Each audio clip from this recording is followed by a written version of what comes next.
I'd like to introduce our expert today, Craig Cushman. He is the head of marketing of FinFit Life. And what's interesting about their company, they discovered something really fascinating in my book, which is there is a distinct relationship, a clear relationship between physical fitness and financial fitness. But that's not what we are going to talk about. We're going to talk about mindset. And I like you, the audience, to answer one question. And we begin with Bob. He's a good friend and a good thinker. He has a good head. And the question is, how do you define the word mindset? The combination of the values and morals that you have as a person, and how that's directed toward an outcome. I guess that might be one way of putting it. So there's something to work on. Start there. I think it's a good definition. Who would like to be next? Unmute yourself and maybe show your video. Or if you're shy, you can. Hey guys, this is Eric. I'm driving in the car, so I'll keep the video off.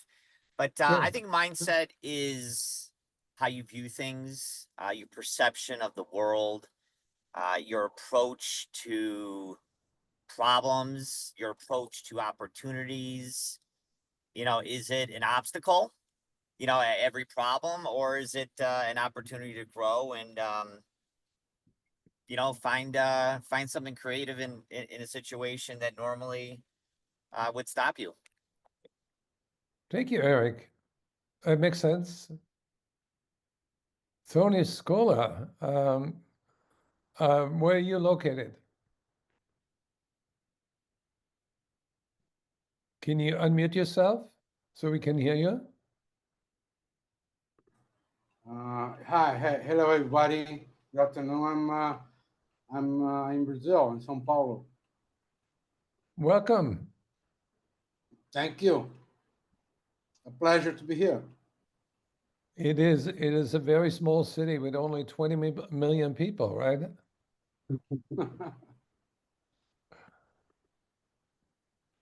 So what would be your definition of mindset? Me? Yeah. Okay. Mindset means focus. Where are you putting your focus in to make your business grow? That's a bare definition for mindset. Mindset, in other words, could be something like something that you wake up in the morning. Yes. And you go out throughout the day with the same thoughts, with the same focus, until you shut off your machine at 10 p.m. Right. It makes sense. Thank you very much for contributing your thoughts and your perspective. I think focus is something very, very important. We all need to make a clear decision what to focus on and what to not to focus on. Fabio, welcome to Masterclass. Thank you very much, Garrett. Good to see you. So what would be your answer to the question, how do you define the mindset? I would say that mindset is like when you start a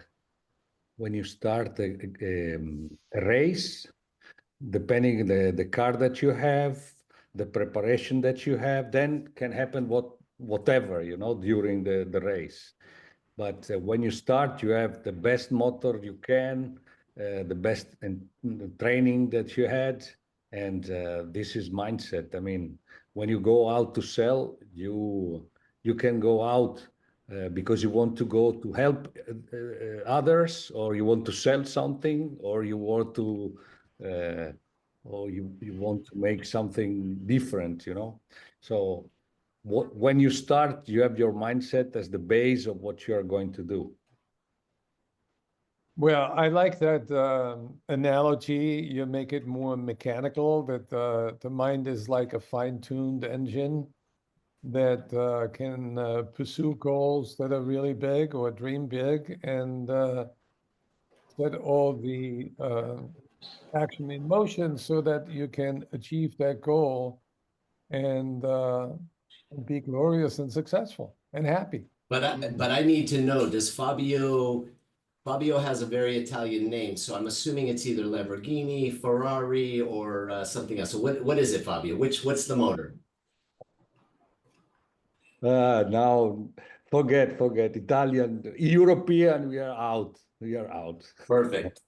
Now you have to have an electrical Chinese engine. Very good.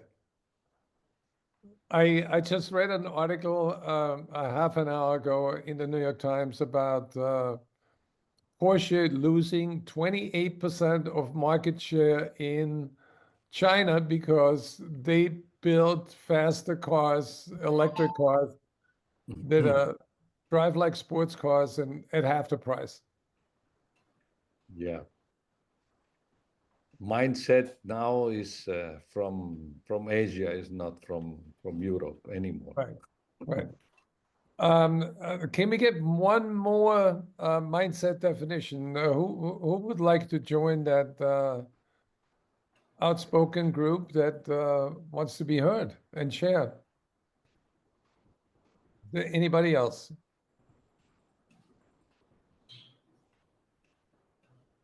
Well, then the next person would be Craig to take over.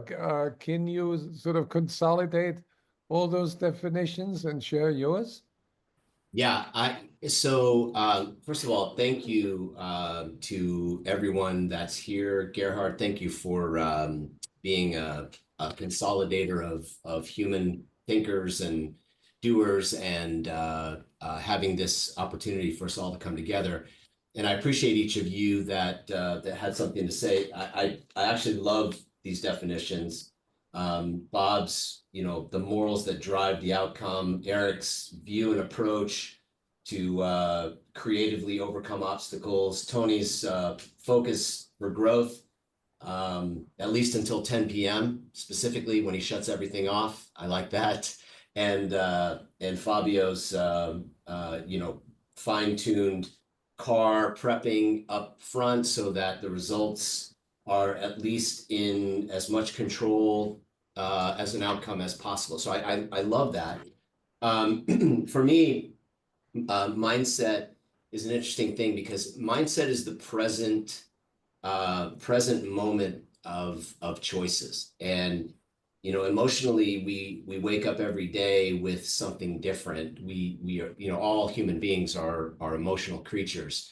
And so we're subjected to the waves and the ebbs and flows of emotions based on any number of things that occur. And so when our mindset, and when we're consciously aware of our mindset, which is, for me, it's our fluid choices, much like what was said, it's the dynamic changes that happen all day. It's our emotional shifting, and it's seeking to live in some kind of optimal flow. And I think that's exactly what the fine tuning that Fabio talked about, which is getting to that flow where winning is somewhat predictable based on our conscious awareness of retooling and maintaining control over our mindset.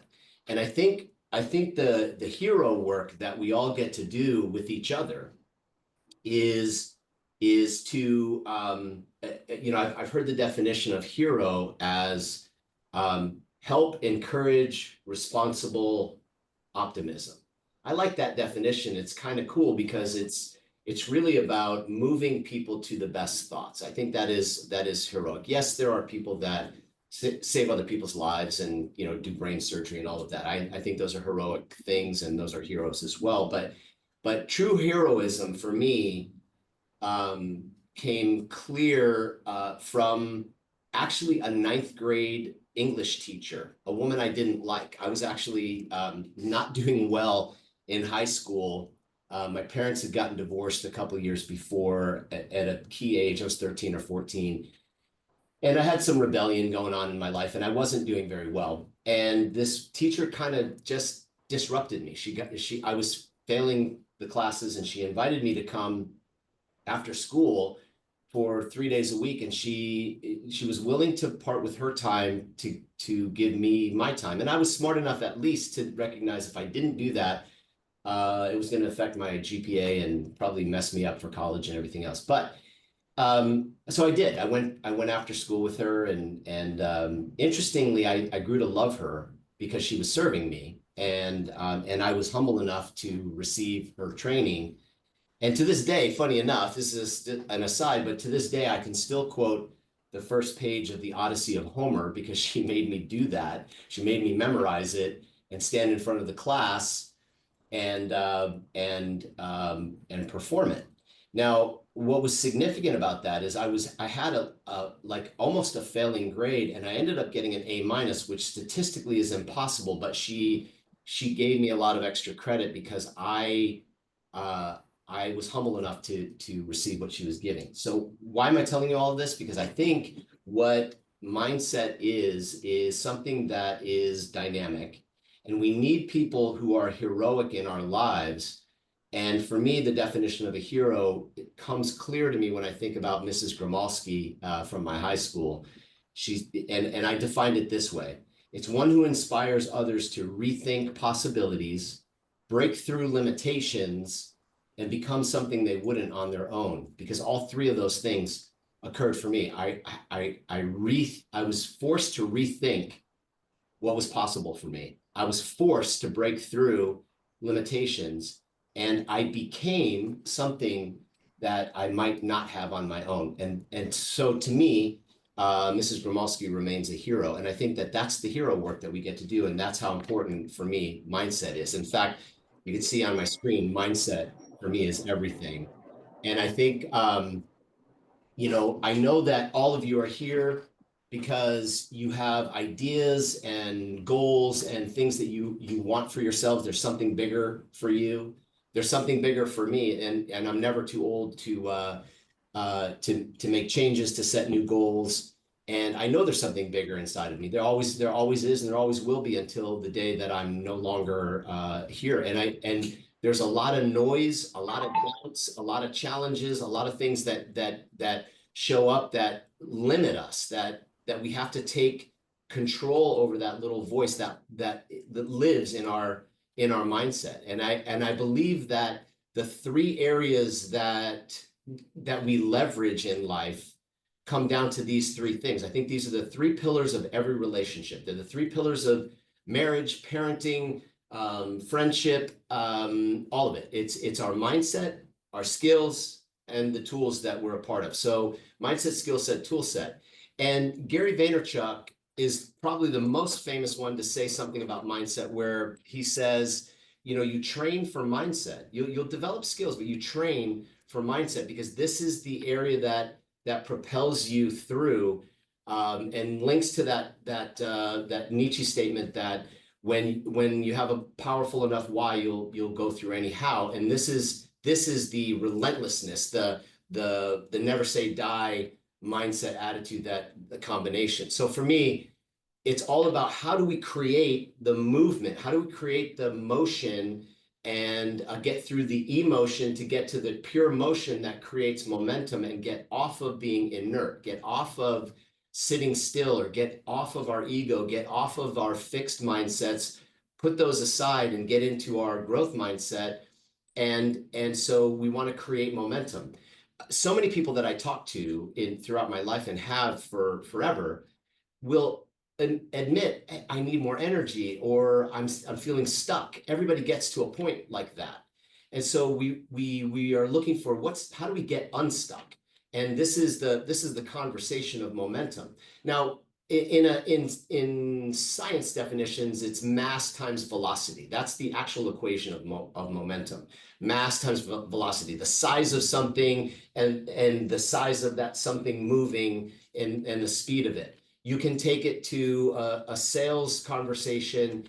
It's the size of your sales force and the sales velocity in which business is moving through. That's some business momentum. But you can also take it to a very personal level, which is it's a state of mind.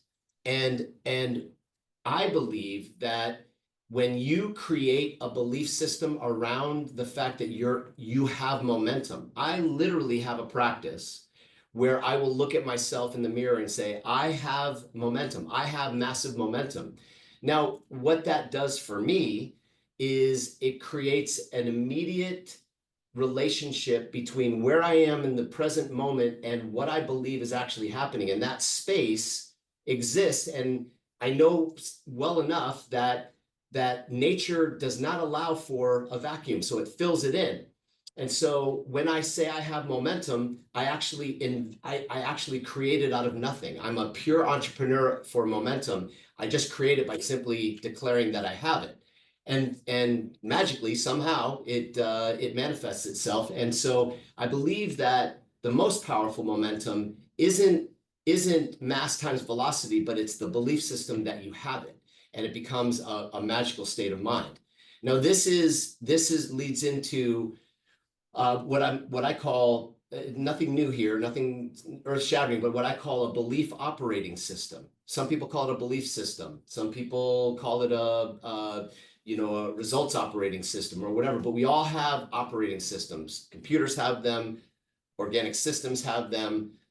There are systems everywhere around us that are operating systems. We have them as well around beliefs.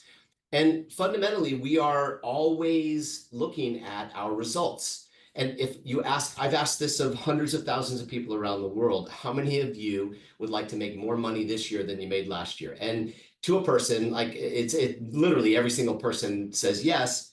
But if I ask how many of you would like to make less, very few to none want to make less. So on both sides of that equation, we're always thinking about our results. Now, what's interesting is results are two things. One, it's our desire for gain. So psychologically, I think you all know this, but it's our desire for gain and our fear of loss. And actually, the more powerful driver is actually our fear of loss. But we sit and we look at our results. Now, our results are sort of, in my mind, broken into kind of, a few pieces. One of them is our perception of our results. Here are our results. This is what it means to us. This is the accomplishment of a goal or not. And it actually speaks to results can be our goal. Some people happenstance in life and they don't take control, and it is whatever is happening to them. So they're either happening to life or life is happening to them, but they have results. And that leads to the third kind of component, which is the constant empirical data. You get on the scale, it tells you a number. You have no relationship to the way that the scale does it. It just tells you a number, unless you cheat on the scale. Or you can look at your bank account, or you can look at the car you're driving, you can look at the house you're in, you can look at the quality of the relationship you're in, the quality of the relationship with your children. All of those things are empirical data points that speak to a result. Now, what's driving the result? What's driving the result is always the same thing. It's our behaviors and actions. Again, no science, no secrets here, but the behaviors and actions are our patterns and our habits. What lives underneath all of this is really just a classic amount of life-created habits that are both conscious and unconscious, subconscious, if you will, and then the patterns we choose to bring about. That's what drives our results. In many ways, we cannot control the actual results, but we can control the behaviors and actions we take. So that's not, again, a new piece of information. Corporations spend many dollars to try to, create the behaviors and actions that you want, but it never really lasts. It never really works. Why? Because you have to get into the underneath, under the hood. If you're using Fabio's example, you've got to get under the hood and see the mindset that lives with the human that you're talking to. What is their present state? What is their present mindset? What's their dynamic change? What's their fluid choices? What's there? And it has to actually also correspond with the attitude. Because if you have a positive attitude, you're likely to take positive behaviors and actions. You're likely to take some risk with excitement, risk with resilience, versus maybe excitement with doubt, which creates fear, which creates hesitation. So behaviors and actions yield the results. So if you're going into your behaviors and actions with the right mindset and the right attitude, the higher the likelihood you're going to get the right results that you dream about. So this is where this becomes really important, and you want to try to hack into this operating system as much as possible and create a positive attitude. Because here's the thing, a positive attitude can assure you that you're on your way. A negative attitude is likely going to create you being in your way. And so those distinctions, it's a small distinction, but it's a huge distinction on the result. It's much like that 1%. If you're taking off in an airplane and you're off by 1 degree, it's said that if you go around the world, you'll be like 800 to 1,000 miles off course. It's a tiny little thing in one end and a huge result in the other. So it is an important part of what we do every day to manage that. And so that sends us into these underneath that, because if mindset and attitude was it, then everybody would be super successful, because they would control that, because we can to a degree. But the problem is there's something deeper, and we are unfortunately hampered by our story that we tell ourselves, where the traumas, the little voice that says, I doubt this, or I fear this, or we failed at this before. And all these ideas come up when you see a light of possibility and hope, you end up, fighting with yourself. And that unconscious programming needs to be rewritten. So the hardest work we do as human beings is to go into our life story and conditioning and rewrite it, and make our story of an adventure and a love story and a comedy and a fun thing, instead of a horror film and something that doesn't go well. So people who take the time to go deep into the conditioning, which I think this conversation is a part of, make magic happen for themselves. And that's the hardest part. The easiest thing you can do is to secure and build your talents. Now, talents for me are knowledge and abilities. And Gerhard and I were talking earlier, and he told me about an app that can teach you how to juggle. Now, I happen to know how to juggle a little bit, but what's fun about that is it's a talent. And once you learn how to juggle and you can move your hands the right way and get the results with 3 balls in the air or whatever, it's kind of a cool thing. You accomplish something and you're excited to go tell somebody about it. This is the whole point about talents. Talents spark renewal. Talents spark energy. Talents spark positive attitude, which then sparks and leads into the way you approach the behaviors and actions you must take in order to achieve the results that you're getting. So you might as well get in and build your talents so that you can affect your results. You might as well get in and adjust your conditioning, because it affects your mindset and affects your behaviors and action. You might as well, because if you don't, you have a sure chance of not getting the results. But if you do, you have a much better chance of increasing your results. And I think for me, that's the process. So now there's systems and process. And I just wanted to define this really quickly. This is something that I've had conversations with at length over time. I used to always think it's just about the system, because everything's a system. Life is systems everywhere, or the world is a system. And so I would think, all right, so I have these beliefs and I've got this cool system that should do it. But no, it's actually how we process and take action. And so our beliefs and our actions are predicated on our beliefs, and our system success is predicated on the way we process through it. So we are the process through the system, and the actions through the beliefs.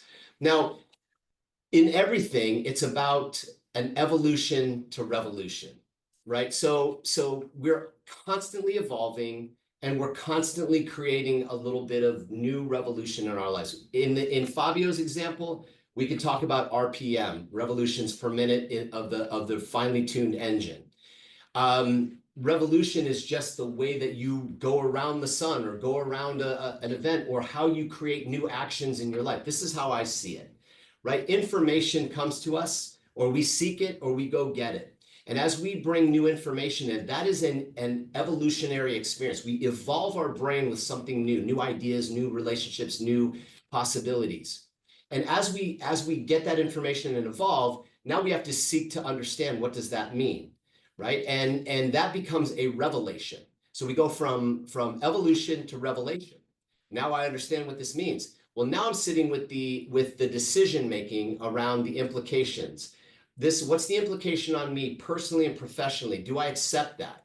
Because now that requires some rebellion, right? This is I'm going to rebel against the status quo of my existence, and I'm going to do something different, because if I don't change, I get the same results, and I want something different and better. So I've got this new information, I've got this evolution, I've got this revelation, now I've got this rebellion, and I'm going to change, and then I make a commitment, or we can call that a resolution.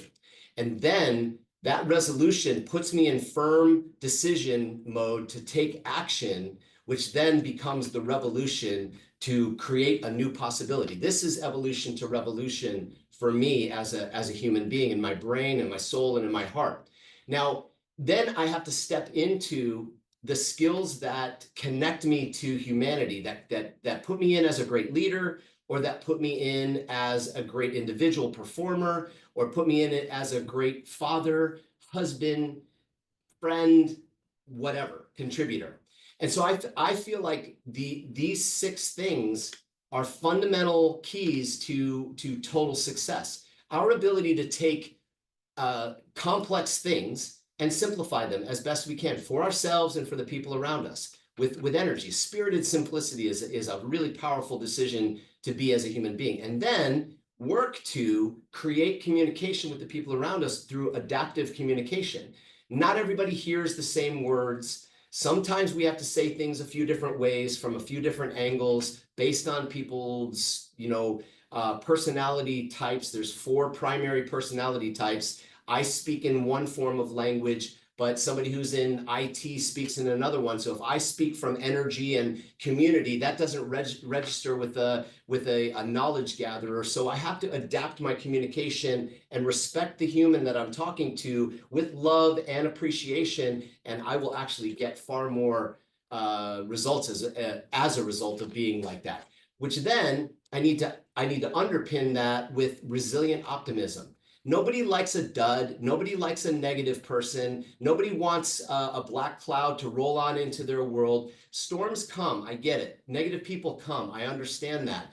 But we don't want that, and we don't like it, and we don't actually have to subject ourselves to it. And worse, we shouldn't be that. So if we step in, if we recognize that we might be the purveyor of negativity, we should slap ourselves in the face and put on a resilient, optimistic ideology and start to add value to the world around us through optimistic language and thought. Now, that may sound rah-rah or woohoo to some people, and if it is, then you shouldn't listen. Go stay in your negative Nelly camp with the other negative Nellies, because life gets done with people who believe in possibility and actually speak it into existence. And I think everybody in this call is inclined to be more like that than less like that. And then we have to be disciplined around that. And we have to be coachable. We have to be humble enough to recognize we don't know what we don't know. We never will. There's always something we can learn from every single person we encounter, every single scenario we put ourselves in. There's a nugget of wisdom there. I'm hoping that there are 1 or 2 in this call. I don't know all the answers to everything. I'm just here offering up my intellectual property from my years of experience, and hopefully it's of some value to each of you. But it's staying coachable and learning and seeking the best information that we can, because that's a talent, which then affects our attitude, which then affects our behaviors and actions, which then increases our results. And that's the whole thing. And then we consciously model that over and over again, share it with others, etc. And it comes down to a little less conversation and a lot more action. So Elvis was singing about this 50 years ago, and it's still true to this day. And so, for me, it's about the way we approach a day, the way we plan a day, the way, our blocking and tackling. And so, we start the day in any given time. We have our life's list of things. We've got our emails, our meetings, our calls. We have some interruptions that come. They're not all important. They're pretty urgent. They're things that have to get done. But then in without fail, crises and problems come about. And so we get moved into the important and urgent area of life. These things they're critical, they're important, they've got to get done. They pull us away from the daily activities of emails, phone calls, and meetings. So those things. So we go back and forth all day long between these two things. And so as Tony was talking about, we our focus and growth here, and we want to shut down at a certain point in the day, but then what happens is we get exhausted. So we need a little mental break. So we walk out, we walk away from things, and we do some trivial things, time wasters, Facebook, TikTok, whatever it is that you do.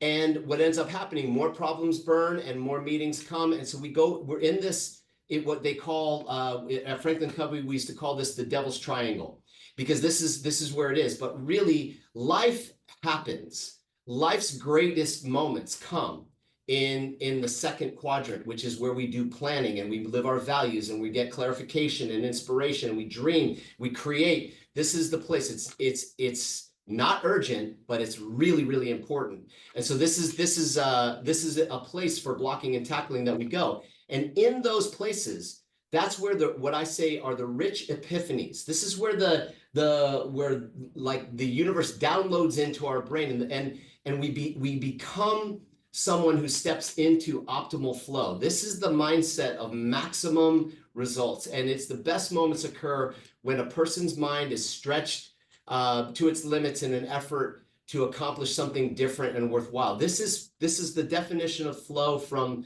the book Flow. And these are the best moments of life. And we want to put ourselves into those places, because I know this to be true about all people. It's true for me. I'm in a constant movement of good to great. And Jim Collins wrote this book now. This is like 20-something years ago now, but it's iconic and it's referenced all the time. And the reason is because he did the enough research to show the movement of 30 S&P 500 companies that went from good to great, and what exactly it was that made the shift. What was happening at the transition point that those good companies, good returns, good results, shifted and went to great? How did they get this hockey stick scenario? Well, there was a conscious decision. The conscious decision was made by a leader, a new CEO, a new executive board member, a new team, and a conscious decision to do something radically better, radically different in the environment shifted the performance. It wasn't an insane thing. It was an adjustment, a tweak, and a refinement, but that created a transition point. Now, I think that this same scenario is equally, it's equally available to an individual. We individually want to go from good to great. And I think we see it in organic systems and in the world around us. And we can see it. I like to look at the butterfly. So we have this caterpillar. Caterpillars are not something we all notice. Sometimes we see them if they're climbing up a tree or they crawl on us while we're out having a picnic or something like that. But caterpillars are not necessarily something we are all enamored by. They're just worms with legs, right? So they are what they are. But we know what they are, and we know what they're predestined to become. We know what they're about. So at a certain point, they make a decision. It's time for me to step into myself. It's time for me to stop waiting and starting my journey to awesomeness. And so it climbs into a tree, it grabs a leaf, it starts chewing on it, wrapping it around itself, and it goes into what's called the chrysalis. Now, this is a beautiful thing in nature. In the spring and the summer, we could see this, where these things are sitting in the trees, and we know that that caterpillar made a decision. It's living a pretty good life. It's enjoying eating the leaves, but there's more to it.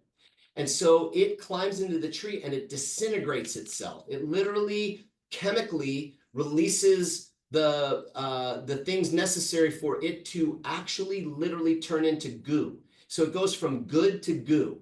And this is a very interesting decision. It's a risky decision, and it's a risky one for all of us. When we step out of what we can control and release ourselves into something bigger, we take a risk for ourselves, and we go from good to this state of unknown. But it's only in that state of unknown, like the chrysalis, that it recalibrates itself and it becomes something great, something we love, something we are enamored by, that when it lands on us, it tells us a story. If we see one, we go, oh, that means this, or that means that, or that's my great-grandmother landing on me, or whatever it is, the story that you talk to yourself about butterflies. But we all love butterflies, and this process is good to great. That butterfly that's so beautiful to you, that's moving around and catching your eye, at one point was just crawling around on the ground that you wouldn't have noticed it. So this is a very interesting reference, and it's a conscious decision. The caterpillar made a conscious decision to be great. And it went and it exerted enough energy and persistence to create something. And Benjamin Franklin said, energy and persistence conquer all things. A positive energy, back to the belief operating system, it's your attitude. The right energy is your attitude. The persistence is also part of it. You can't just have a great attitude and life then falls in your lap. You have to have the resilience, the rigor, the discipline. All of that has to go along with the positive relentlessness and the intent to do good, be good, and influence people. This is a energy and persistence conquer all things equation. And if you understand that and you take that in and practice life this way, you win. It's like that. And then you have to build the skill set to actually connect with other human beings. So once you make that good to great decision, recalibrate yourself, have the right attitudes, you then have to make sure that you have aligned yourself and acquired the emotional intelligence, number one, to self-regulate, to know when it's time to create change. Number two, to self-motivate and help do this with other people, to have empathy.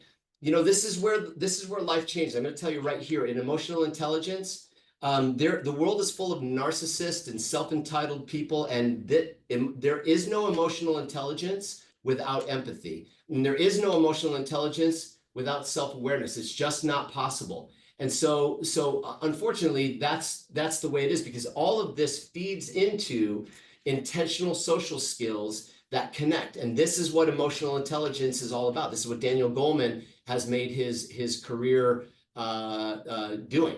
And our EQ, it's great to be super smart. It's great to have a great intellect. I have no question about that. It's a very important thing. But there are a lot of smart people who cannot connect with other human beings. You know that. There are a lot of doctors with no bedside manner. There's a lot of people that have big brains and no heart, and they just can't connect. So our ability to connect with other people is our emotional quotient, and it affects our business, the way we communicate, the words we choose, our physical health, our spiritual health, our mental health, our financial health, our physical health. Is all involved in that. And then that bleeds into the quality and the intention in our relationships, and relationships are what actually get us to success. None of us gets done anything without the love, support, belief, and help of other people. So EQ is the name of the game. And here's the deal. Daniel Goleman has done all kinds of proof points on this. Top performing salespeople are 85% more productive than the average performer. That's just a fact of the matter. So one of the biggest skills to unlock and unleash your total success would be your ability to refine, define, increase your emotional quotient, your emotional intelligence, because you will be 12 times more productive than the lowest performing people in your organization. That's a fact of the matter. This is indisputable, incontrovertible data points from Daniel Goleman's practices. So when you are approaching something for the first time, and everything can be new the first time. First time you had a child, the first time you got a house, the first time you got a new job, your first day on the new job. Everything has some complexity because you're trying to see all the moving parts.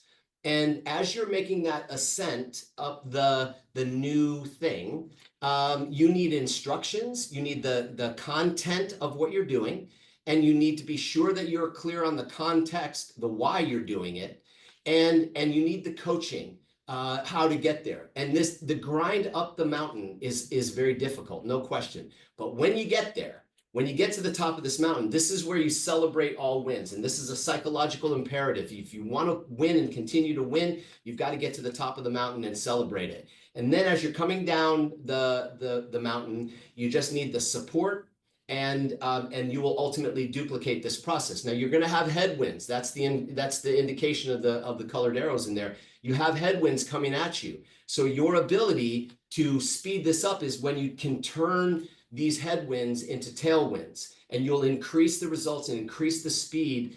It's literally about an hour different. If you fly from New Jersey to Los Angeles, it takes about 6 hours going to LA and about 5 hours going back. Only reason is because you have a jet stream of air. One's coming at the head of the plane and one's at the tail of the plane. That's it. That's the only difference, the same distance. So when you understand that there's simplicity on the far side of complexity, it's complex to fly against the wind. It's less complex on the other side of it. And as you build these skills, this intelligence, this competence then becomes confidence. And the thing about confidence is the energy that transfers between people. So confidence is what gets us the results. And it feeds into and bleeds into the way we take the story of, or the facts of our business, the facts of who we are, the facts of our offering, and then we can weave it into the story, because the facts tell the part of the brain, the prefrontal cortex, the thing that does the validation of the information coming to them.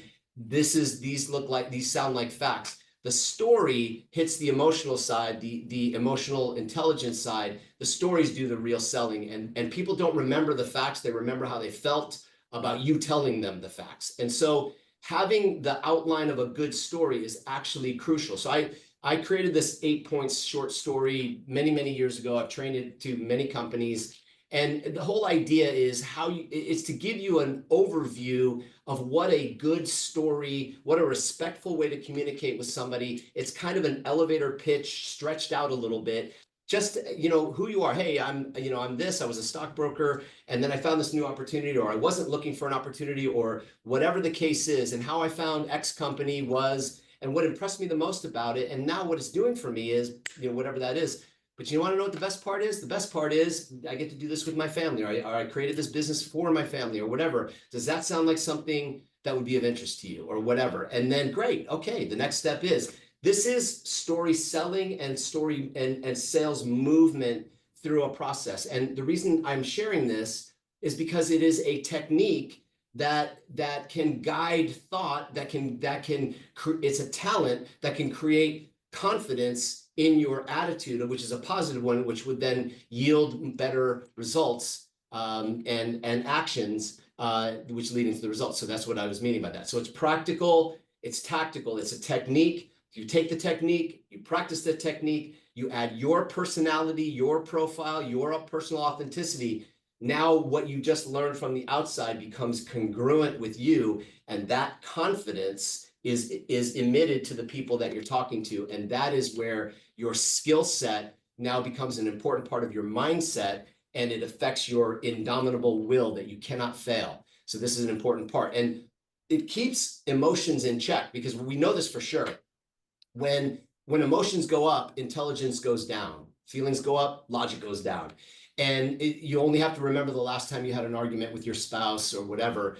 When you are speaking from a place of emotion, a lot of times you don't have access to all of the facts, and you say stupid things that you have to apologize for. So when you can be in a place of power, the way you communicate, you keep your emotions in a state of equanimity, and you're a lot more powerful as a human being. And this is all about about selling. This is all about being able to be a great salesperson, a great impactor, a great communicator. And Robert Kiyosaki said a long time ago, I think it might have been in the cash flow quadrant, I believe, is where he said this, that the ability to sell is the #1 skill in business. And in fact, I totally believe that. So if you see yourself as a sole proprietor, business owner, salesperson, or even if you're in an employee scenario, you still have the opportunity to create entrepreneurial results inside of the role that you play.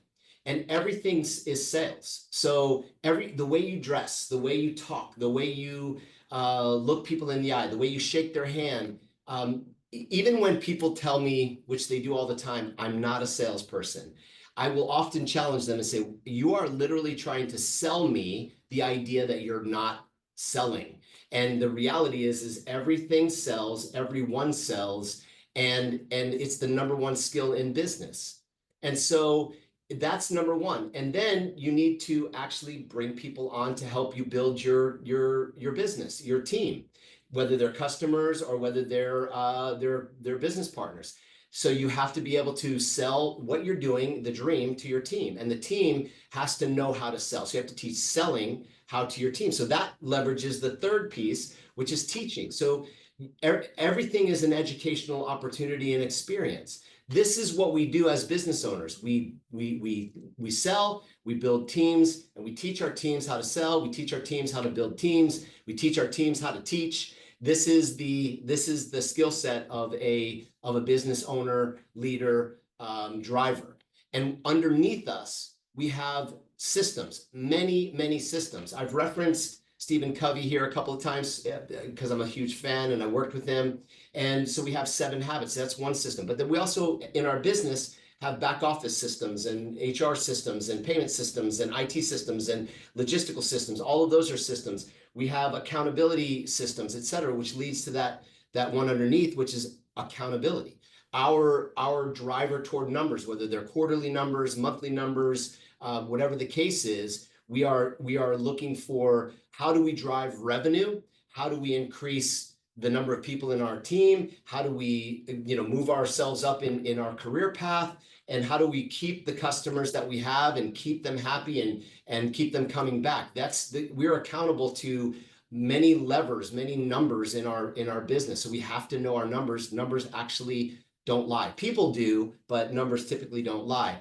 And all of that sits inside of the culture. And Peter Drucker was the one that famously coined the statement that culture eats strategy for lunch or breakfast, one of the meals. But it was, culture, the way we set up our culture, the way we set up rules around us for ourselves or for the team that we're leading.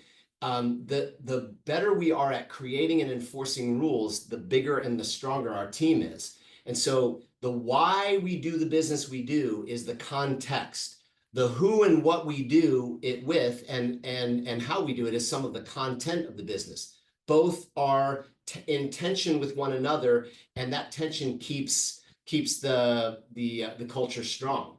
Now, I think that there are 7 C's of success that drive pretty much every human being, every relationship, and every business. And this is a simplification. I understand there's a multiplicity of other words that we could add to this, but these are the 7 that one day landed on my brain as what I called a BFO, a blinding flash of the obvious. And I was like, oh, this is what it is. The 7 C's. It sounded good because, that's a term that we refer to the world's oceans and so forth.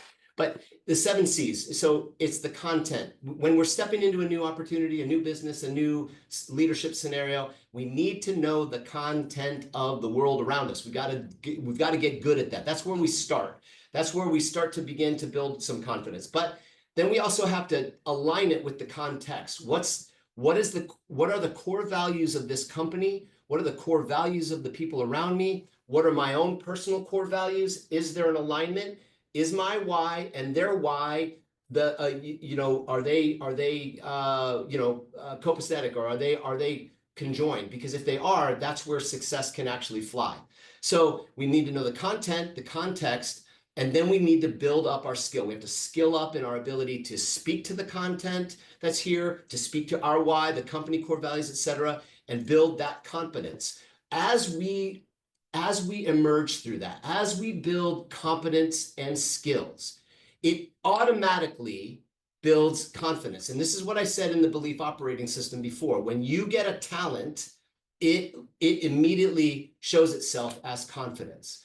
And confident people are felt before they say anything.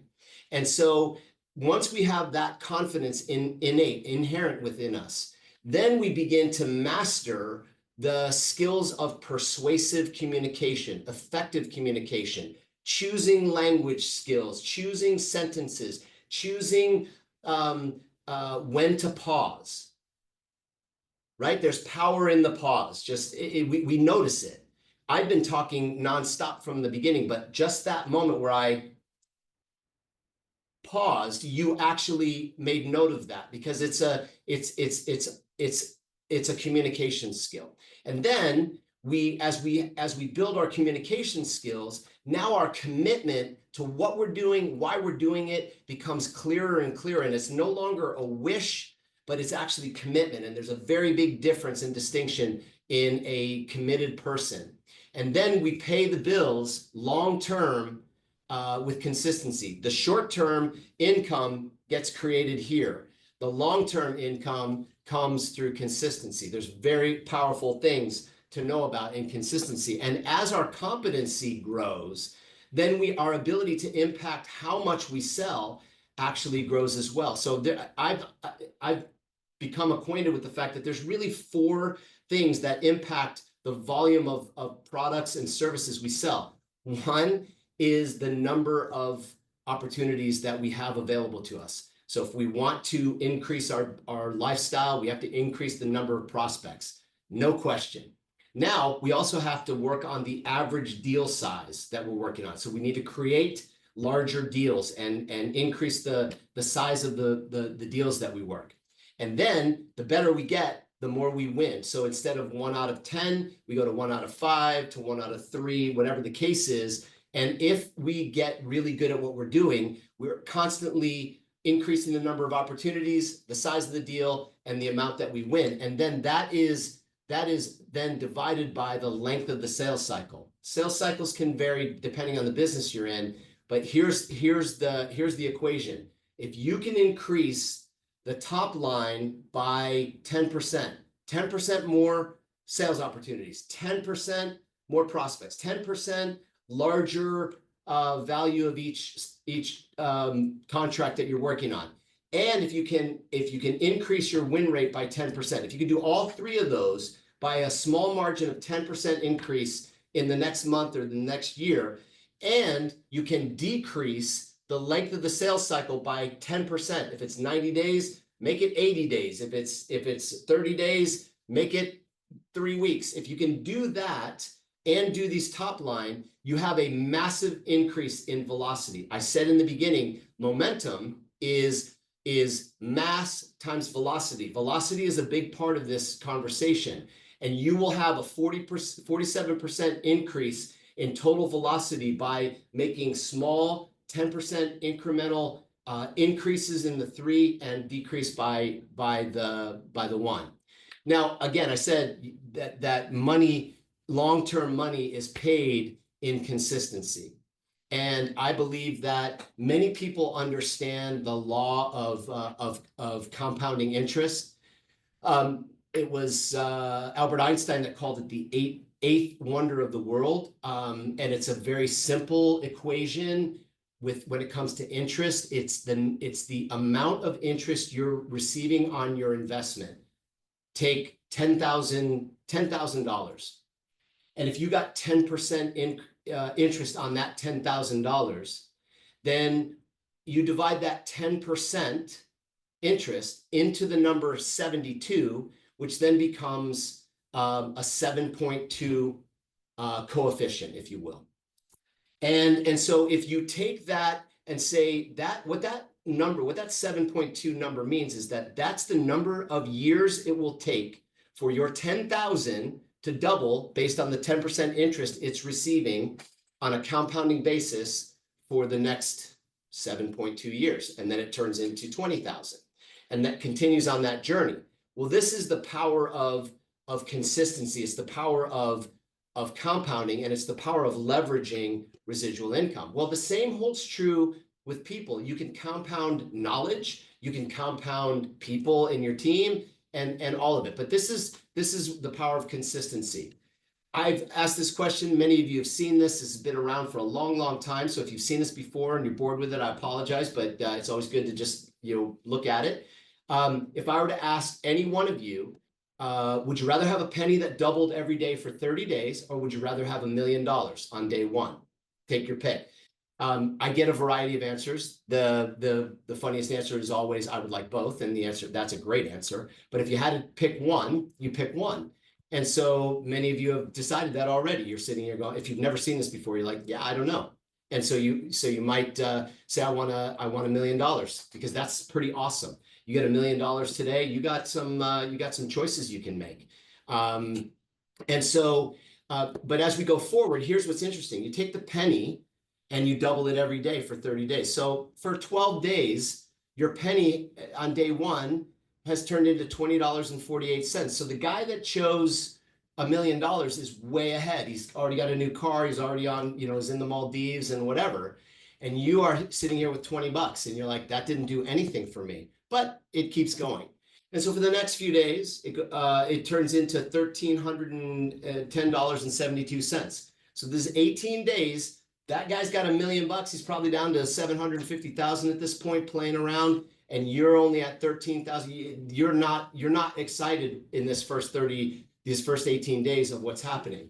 But it starts to get a little more exciting, because for the next 6 days, it moves from $2,621.44 to $83,886.08. This is starting to look like a game that is fun to play, and it is, because by day 30, it's turned into $5,368,709.12. From a penny to 30 days later, it's turned into $5 million. So this is an amazing thing. So you just won massively, but it all happened toward the end because you paid the price consistently through the beginning. This is life. Everybody understands this on some level, but few people actually discipline themselves to do this. Now, here's what's interesting. If I were to ask you, okay, well, what's the cost of doing every other day? What's the cost of inconsistency? What if you just, instead of doubled every day, you doubled every other day? So then that becomes a really interesting question, because many people will say, well, if it's 5.3 million for 30 days, it's probably something like a couple $1 million. That's the mindset. That's what you would think. Well, that's half, because it's going to get there. But unfortunately, that's not at all how this game is played. So if you just did it every other day, then by the time you got to 30 days, you would only have $163.84. There's a savage price to pay for being inconsistent, because it's not getting enough time to do its work. This is the hidden cost of inconsistency. And so when you'd much rather have 5.4 million and then 163.84. So this is why having the mental discipline to stay on the game every day. This is kind of what Tony was talking about. It's focus for growth. It's wake up with the same thoughts. And yeah, you can turn it off at 10 and wake up the next day, but you stay consistent, because if you give yourself time off, then you miss the opportunity. You are the cause to your effect.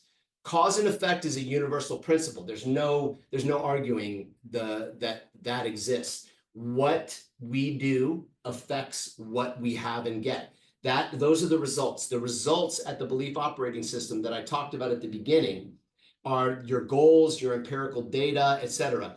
That's your effect. It exists because of your cause, which is your behaviors and your actions. And those exist because of your mindset and attitude. And those exist because of your conditioning and your talents.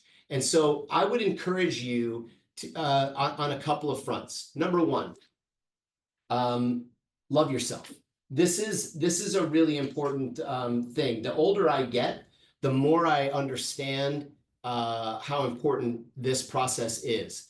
Happiness in life and business occurs when we are intensely focused on an activity of our own choosing that's neither under challenging nor over challenging, and that has a clear objective and that receives immediate feedback. That's when we are in an optimal place. And when we love ourselves, we're really able to love other people. When I talked about being a hero, one who inspires others to rethink possibilities, break through limitations, and become something they wouldn't on their own, you understand that what we think we become, what we feel we attract, and what we imagine we create. So if we are doing that for ourselves and helping other people do that, then when we are confronting people in uncertain times, and in many cases, many people's lives are in uncertain times. We can argue that a lot of what's been happening in the last few years in the US has been a lot of uncertainty. But here's what's really interesting. When in uncertain times, those who are the most certain win, and they win big because they're like a lighthouse of possibility. And it's a foregone conclusion that people will want to know more about what's happening for you. And you become, instead of a mindset of a victim, you have the mindset of a victor, where you're in control, you're moving forward, you've got power, you're self-driven, and you appreciate what's happening in life, and you're seeing the abundance, as opposed to being a victim where you're coming from a place of scarcity, and you're feeling controlled, structured, and you like contract. Energy is the name of the game, and energy is unleashed when you operate from love, and it is contracted when you operate from fear. So if life comes down to a love versus fear equation, it's pretty clear which one you want to choose, and who you want to be, and how you want to show up to other people. And this is the second point, which is to serve others. When we're in the mindset of serving others, there's a book I love called Radical Leap. It's by a friend of mine, Steve Farber. And he has a quote in the book where he says, "Do what you love in the service of people who love what you do." Do what you love in the service of people who love what you do. So it's a three-part story. Find the thing that you love. When you're in a flow zone, it's because you found passion, and you're executing on the enormous benefit and energy that's created from passion. So doing what you love, and if you're good at it and it makes you money, you're in the right spot. And so you do what you love, and then it has to be in service to people. If you're not serving people, what are you doing? There's 8 billion people on the planet, and everybody needs something. So serving people is the biggest opportunity we all have. So do what you love in the service of people, and then make sure that they love what you do. Don't half-ass it. That's a really important part. Make sure they love it, because here's the real deal. If a customer is not a customer until they come back 12 times. Now that's an equation that comes from my friend Kelly Ritchie, who actually he was a partner to Robert Kiyosaki as they were building the Rich Dad business in the United States 10 years ago. And he said, a customer's not a customer until they come back 12 times. And I actually like that. I read something similar from Seth Godin and other people. You want your customers to love you, not just like you. You don't go to a restaurant, you just are like, eh. You go to the restaurants that you love. That's who you go back to. You go to the places and the services that you love those people. You work and talk to the people that you love, not the people you just like. And this is a big secret. So do what you love in the service of people who love what you do. People are motivated by kind of the same stuff, right? There's 7 motivations that people have. One, they want to do what they were created to do. Joy is found there. Mark Twain said the two most important days of your life: one, the day you're born; two, the day you find out why. So people want to do what they're created to do. Autonomy. People want the freedom to control their lives. There's 4 freedoms they're driven by. They want time freedom, money freedom, relationship freedom, and purpose freedom. They want to do what they want to do. They want to be able to afford to do what they want to do when they want to do it. They want to be able to take the people with them that they want to take with them for the reason and the purpose that they want to take them, whether it's philanthropic or just playfulness or whatever. That's what people want. Everybody's driven for freedom. It's innate in all of us. Relationships. They want to do things with others. Everybody wants to do things with people who are cool, who are fun, who are energized, who are driven, who are clear, who have something to bring to the table. And everybody seeks progress. People want to experience personal and professional growth. You are all here, and I'm grateful for it, because you're seeking momentary or incremental or event-driven personal and professional growth. And I hope something has stretched you a little bit. Mastery. Everybody wants to excel in their skill. And recognition. The deepest psychological need every human being has is to be appreciated. That comes, by the way, that comes from the book Mindset by Carol Dweck, which is a great book. She has all kinds of nuggets in here that mindsets are just beliefs. It's a combination of those things, but people are really, really wanting to have mastery in their skill, and they want to have that personal and professional growth. And I'm saying that on recognition, number 6. I apologize. So they want to be appreciated. They want to be recognized for what they do, seen and heard. And then financially, everybody wants more money. They want to be financially secure. I'm in the financial services and health and wellness space, and baby boomers and older Gen Xers are worried about one thing primarily, and that is outliving their money. And so we're constantly creating solutions for people where they can find a pathway to financial security. We're not here to talk about that, but that's another conversation. All right, so now get out and change the world. This is the third thing I wanted to say. Inspire a champion's mindset. Be willing to set aside your ego and get and practice and role play and figure out how to amp up your game and know that you're in the service of other people so that they love what you do. Always be comfortable in the uncomfortable. Always be curious. This is a growth mindset. This is the anti-fixed mindset. This is anti-ego, pro-spirit. Because remember this, your ego wants to prove and fight. Your ego wants to fight, to say it's right, I'm right, you're wrong, all that. That's what is inherent in an ego. Your spirit, on the other hand, wants to optimize and wants to share and wants to expand. So if you can move out of your ego and into your spirit and be comfortable being uncomfortable in that process, you will be beginning the work that will set you on your pathway to greatness, and you'll step into it with love for humanity. And that's really what life wants. Life wants you to win. It wants you to get out of your own way. So stop stopping yourself and start starting yourself. And you will find levels of success you've only dreamed of. And I appreciate all of your time. That's all I have to share for this session. And I'm grateful to have taken a part of your day. I'm grateful that you've given me the opportunity to share some things with you. If you would like to connect with me, you can find me on various social media platforms. You can follow my podcast, which is called Fit Talks, FITTALKS, and I'd be happy to have any moments of time and a one-on-one with anybody that has any interest. So with that, I will stop, and Gerhard, I'll bring it back to you.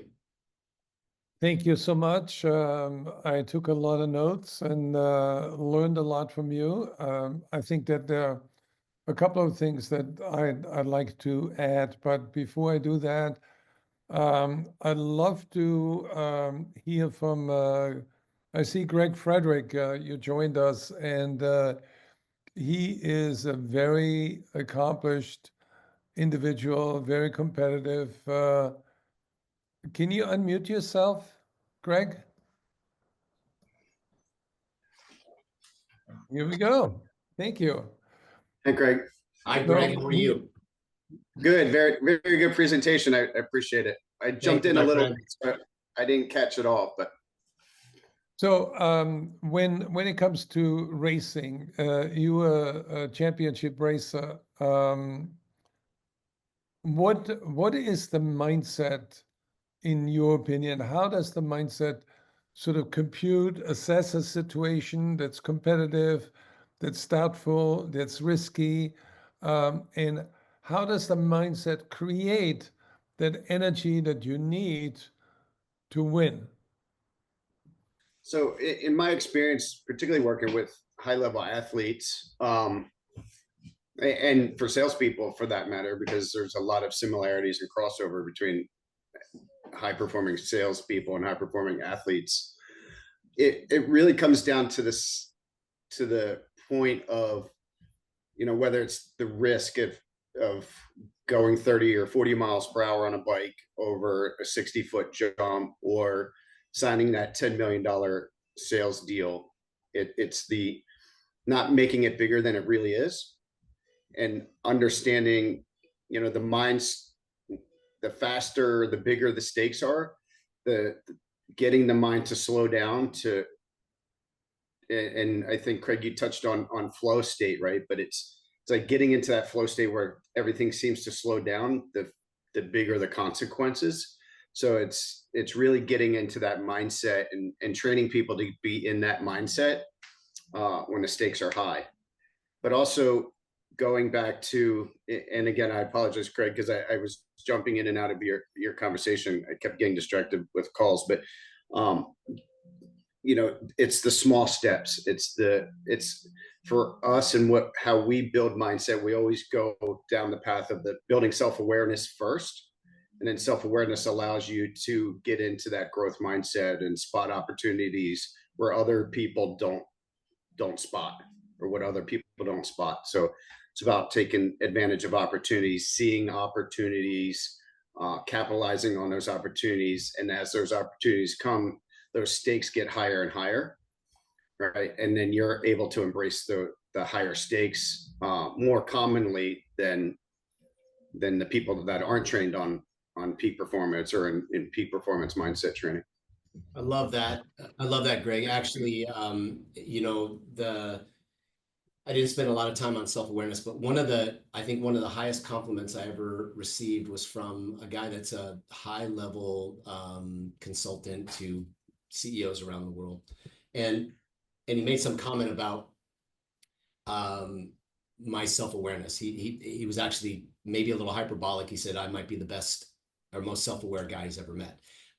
It's not, I don't want, it's not, I'm not trying to make that about me. What I took away from that was how much I valued the fact that a relentless effort to be aware of what I'm good at and what I'm not, what I do and don't do, and how to supplement and optimize, because I don't have all the answers. I don't have most of the answers actually, but I do have amazing people around me. So they supplement what I don't have, and then optimize what I do have, and then I can exchange that with them as well. So I think what you just said is right on. That, like, it starts there, and without it, if you're live in not being aware of yourself, then you're inhibited, and you can be you'll ultimately be taken down by the thing that you're not looking at.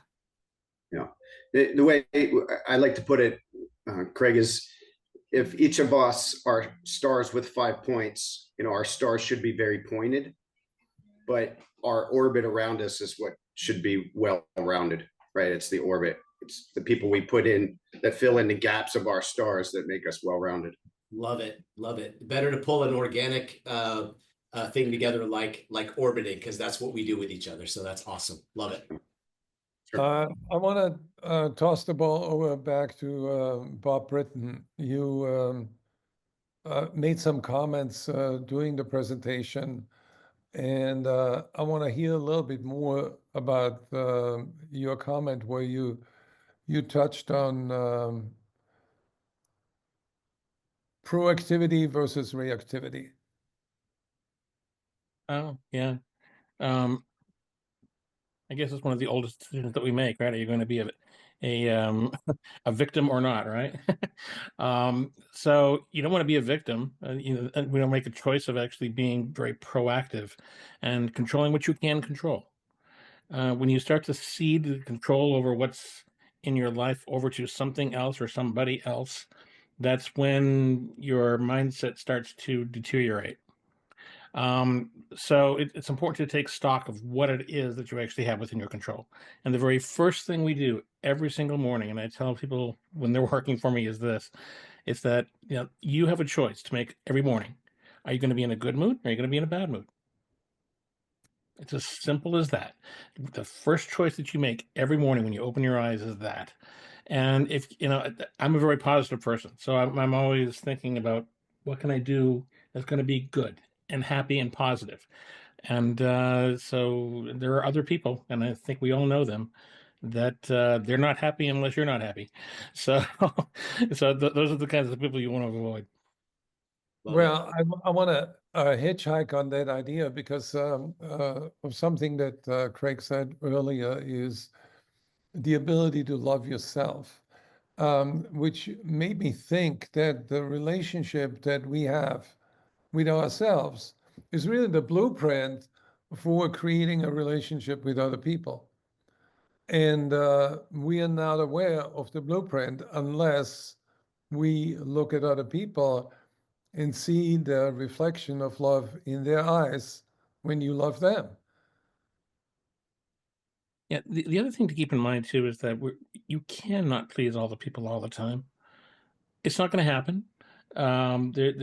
And you have to understand that you have a purpose in life, and there are people that are going to gravitate towards you and actually be repelled by you, and as you go through life. But you need to embrace the fact that you're here for a purpose, and see if you can't discover what that purpose is and then work toward it. That's a good mindset as well. Gerhard, I think you are bringing to front and center exactly the whole idea is the more we understand that what's happening out and around us is actually a reflection of what is happening inside of us. And if in the moment, this is kind of what Greg said, that the moment that you change your awareness to that, then you start to do the work in the shadows that Carl Jung always talks about, right? So we go out and confront what are we running from and what are we running towards, and we start to do that work internally, and it then ultimately reflects externally. And so the blueprint, as you said, is exactly that. Life is a weird journey because we should be told that at the beginning, but we're not. It's like we have to fumble along, we have to fail forward until we figure it out, and then something happens, and we meet somebody like a Greg or a Bob or a Gerhard, and we get this insight, and that changes everything. So it is, in fact, life is a direct reflection of how we are operating our blueprints. So I used to always say to people, almost like in a pastoral sort of at the front of the church kind of way, I'd say, well, listen, if you ain't got it, you got to go get it. And then when you get it, you got to go give it. Got it? That's what I would say. And the whole idea is like the real information in there is, if you don't have clarity on who you are, go get the clarity on who you are. Work that control that Bob talks about. Wake up every day, make that decision, because as you do that, you can't give what you don't have. So go get it. That's your first job.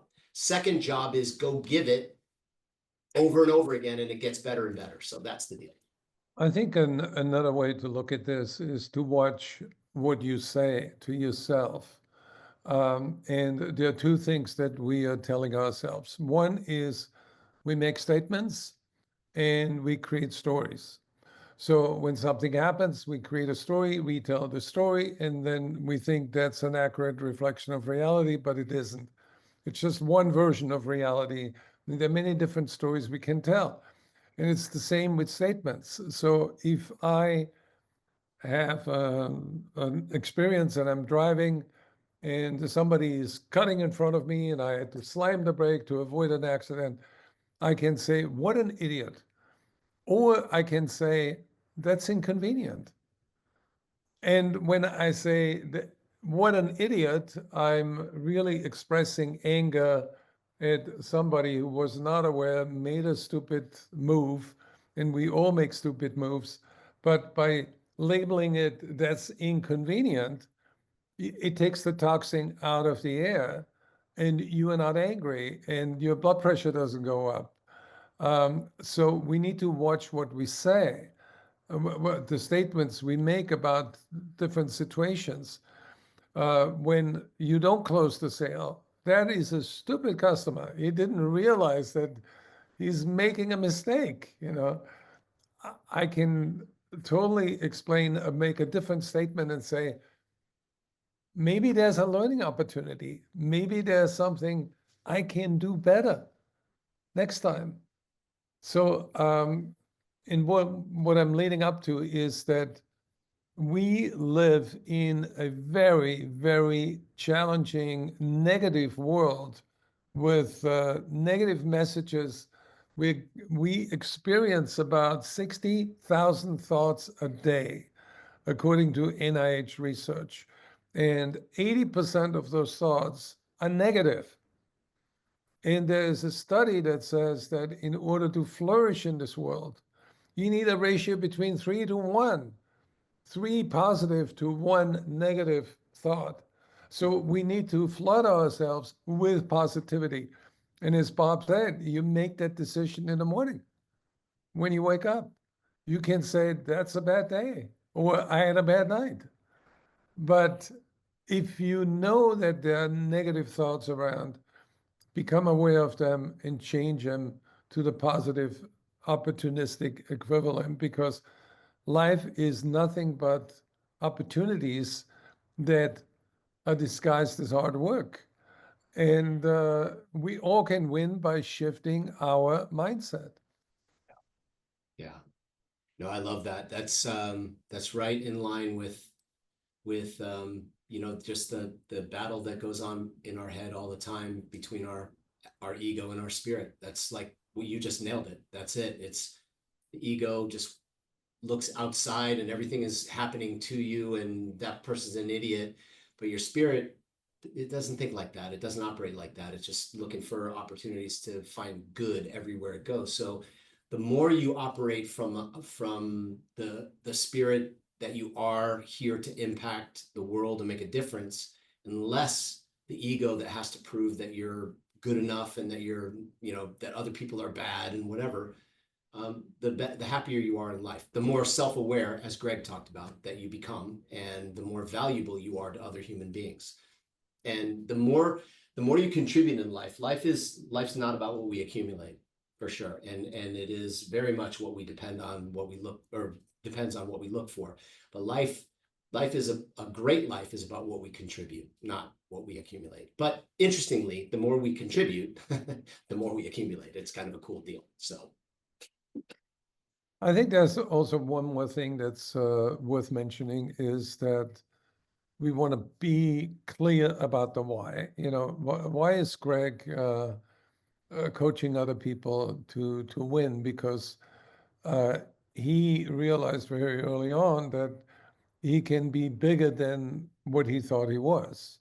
And he exceeded his own expectations. So he knows the blueprint of growth and he shares that blueprint with other people. But at the heart of all of it is that the bigger the why, the bigger the try, the easier the how.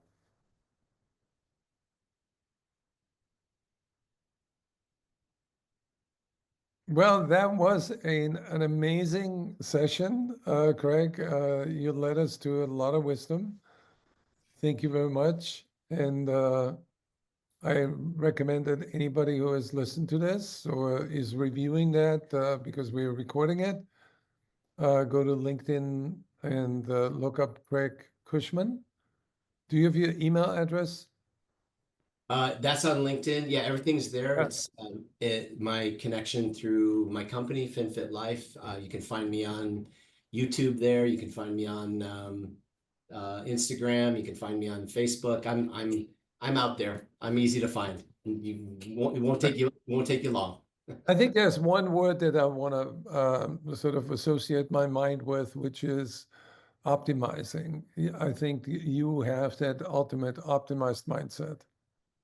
Thank you. I appreciate it. It's a constant work. I don't think I've mastered it yet. I've got a long way to go, and I'm appreciative of being around a group of people that are like-minded and like-souled, who are working every day to just be better and better at what we do. So, And I want to recognize Carl for showing up consistently and contributing. And you shared that prayer with us in the comment section in the